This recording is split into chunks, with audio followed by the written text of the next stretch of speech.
কিরে গো হুটতে হুটতে কান্দস করে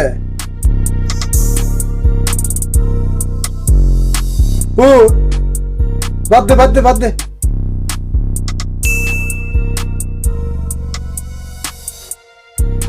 না আমি উঠতাম না, ভাতও দিতাম না।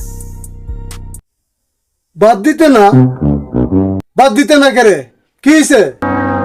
তুমি না কইছো আমার রাতের রান্দা বালা না। ও আচ্ছা এটা তো কইছি সোহালে কইছি আর তুই ওহনো কান্তাছস হ্যাঁ? কানতাম না তুই কিতা করতাম, তুমি আবার অপমান করছো। কানতাম না তো আসতাম, এই সকাল থেকে কানতে কানতে আমার চোখের মধ্যে গা হয়ে গেছে।